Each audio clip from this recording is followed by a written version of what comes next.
Voilà, de retour sur la vidéo de Philatongmo et des geekettes pour Facebook et YouTube. Donc j'espère que vous avez aimé le sujet, le premier sujet que j'ai dit, un masse de comics que j'ai aimé, de Troc évidemment et de Jonah X. Voilà, c'est pour ça que j'ai fait le premier sujet. Et si vous voulez que je continue à envoyer, vous inquiétez pas, c'est chaque semaine qu'on vous envoie petit à petit. Voilà, donc aussi vous pouvez vous abonner sur ce réseau de sociaux, que ce soit Facebook, Twitter ou même que sur YouTube. Vous abonnez évidemment et vous cliquez abonnement de... Vous cliquez et vous abonnez évidemment bien sûr de Amas de Comics. Allez, maintenant moi je vais finir mon sujet de côté ma collection de électro, DVD et bandes dessinées. Et cette fois-ci c'est côté DVD encore. Et après je finis avec les bandes dessinées et je vous avais promis une surprise que je vais vous dire un peu plus tard. Allez, on va commencer tout de suite par un des plus beaux films animation de cyberpunk manga. Réalisé par John Woo, évidemment, et évidemment réalisé aussi, qu'il y a deux auteurs, c'est Soichi Aramaki. Voilà, excusez-moi, c'est japonais. Donc, mais moi, j'ai du mal, hein. Je suis désolé.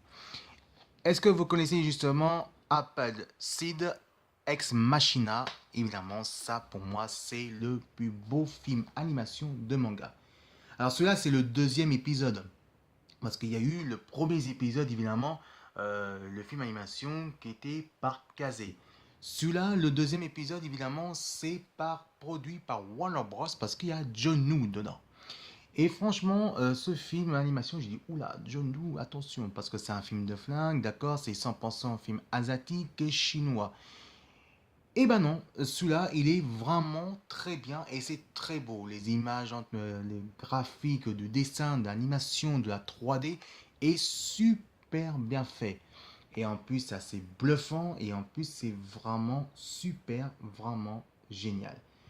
L'histoire pousse côté vers des cours de gouvernement riches qui contrôlent la technologie robotique. Sauf qu'évidemment, deux agents policiers qui s'appellent les Appel Sid Ex Maxina, évidemment, Machina, excusez-moi, hein, parce que c'est côté chinois, hein, ou japonais. Donc voilà, c'est côté japonais. Donc c'est Apple Ex Machina, évidemment, c'est les agents spéciaux, force spéciale policiers qui arrêtent évidemment la robotique et évidemment l'héroïne et son ancien équipier qui s'est fait assassiner justement, qui a été blessé gravement et il devient son équipier de robotique.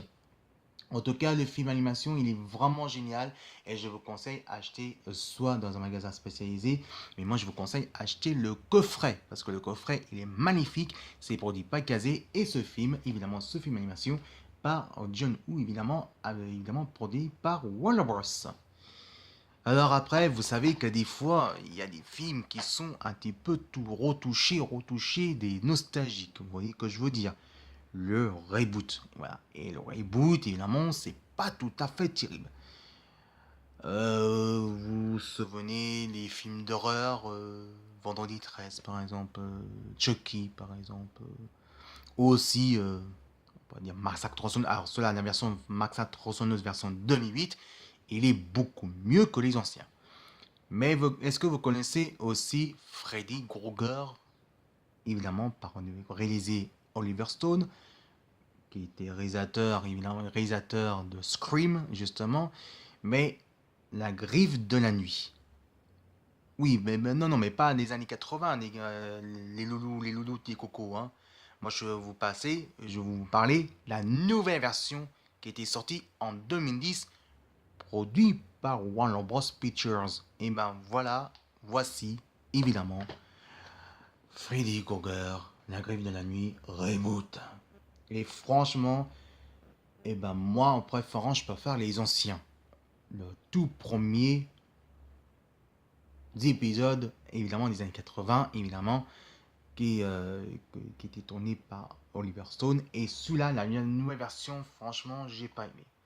J'ai pas aimé parce que ils ont fait version de, évidemment, la version de Freddy Krueger, un petit peu genre, je vais te bouffer ton pouvoir, rentre dans mon... Non, mais c'est n'importe quoi. Freddy Krueger, évidemment, dans les années 80, c'était pas comme ça. Il faisait vraiment peur. Mais là, franchement, il fait plutôt la peine. Alors, si un qui ne connaît pas Freddy Krueger, justement, Freddy Krueger, c'est un ancien jardinier qui aime beaucoup les enfants. Mais c'est un psychopathe pédophile et que les parents, justement, voyaient que c'était un pédophile. Sauf qu'évidemment, s'est fait piéger par Sandy, évidemment, et qu'il s'est fait, évidemment, que c'était le parent qui était obligé de la piéger, justement, pour enfermer Freddy Krueger et cramer. Il s'est fait, évidemment, brûler à vie, ma mort à vie, et il devient, évidemment, Freddy Krueger, le psychopathe de cauchemar des adolescents. Quand ils ont grandi, justement, Freddy Krueger se venge. Quand jamais quelque chose ainsi, il se venge, évidemment, qui a tué Freddy Krueger. Les parents savent, mais les enfants ne savent pas qui c'est Freddy Krueger. Quand les enfants, évidemment, qui ont grandi, qui sont adolescents, dormaient, mais lui qui garde son énergie, c'est qui bouffe l'énergie des adolescents, justement, en faisant du cauchemar au lieu de faire le rêve. Ce film, par exemple, il est vraiment très bien version Oliver Stone, mais celui-là, et ben celui-là, il est mauvais. L'histoire, il est détruit, ils ont détruit le personnage, et franchement, c'est décevant. Même Oliver Stone n'a pas aimé cette version-là.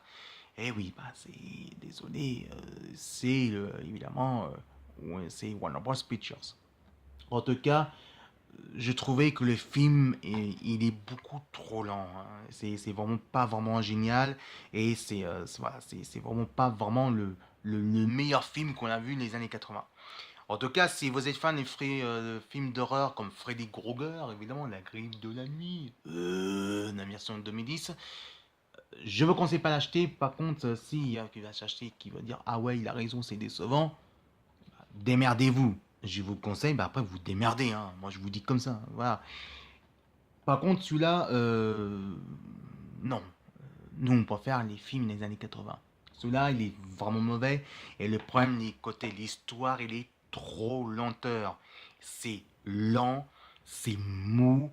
Même si les jeunes, en tout cas, côté la scène la scène de l'horreur à propos du crime, évidemment, c'est super mal fait. Et les cadrements d'effets spéciaux des caméras est mal foutu. C'est comme un plantage.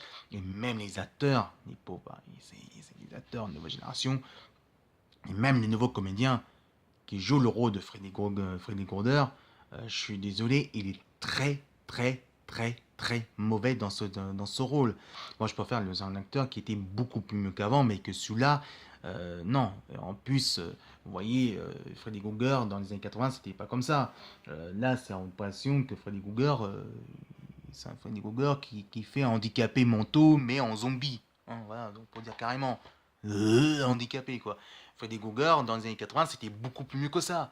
Il faisait psychopathe, sadique, et bien sûr, il fait vraiment peur.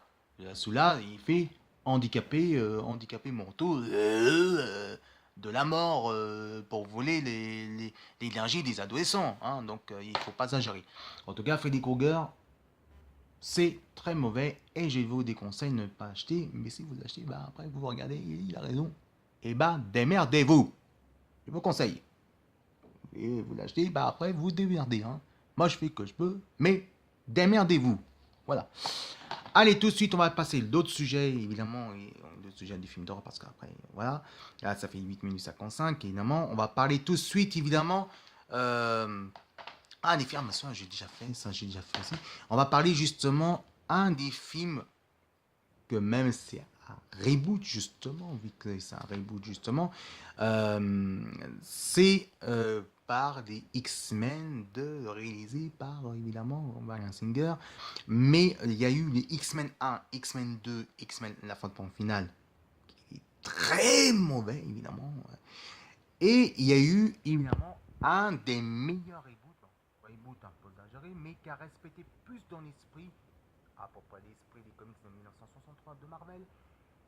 Vous connaissez justement The X-Men commencement, et celui-là pour moi c'est vraiment le meilleur que je préfère le plus. il respecte plus ce côté dans les comics et cette fois-ci ça raconte l'histoire de tout le commencement de rencontre évidemment de Eric Magneto et bien sûr professeur Jacques Xavier qui sont devenus amis évidemment qui sont disparus donc évidemment qui sont devenus amis donc le premier là voilà, le premier qu'on voyait c'est le professeur Charles Xavier. Le deuxième, hop, par là, c'est Magneto, Eric. Ces fois-ci, il n'y a pas évidemment à l'époque évidemment de évidemment Cyclope et évidemment Jean Grey et bien sûr évidemment Wolverine qui ont déjà vu qu'il était jeune, qui va revenir là-dedans. Le X-Men commencement, franchement, est super bien fait et vraiment super bien réalisé. On trouvait qu'il y a une très belle histoire et pour moi, c'est le meilleur film de reboot. On retrouve évidemment Emma, évidemment, voilà que le télépathe. On retrouve évidemment Mystique et bien sûr Hank, qui est devenu évidemment le fauve. Pour moi, c'est le film que c'est idéal et je préfère ça justement que les autres films qui sont un peu ou nananas. Hein. Mais pour moi, c'est celui-là, c'est le parfait. Alors, si je vous conseille de regarder le film, allez-y, achetez X-Men le commencement et celui-là, c'est le meilleur. Par contre, c'est vrai que le film X-Men Apocalypse, je l'ai pas vu, mais c'est un peu abusé. Allez, tout de suite, évidemment, les autres activités Culture Geek. On va passer tout de suite aux extraits, évidemment, des informations des jeux vidéo ou de la BD.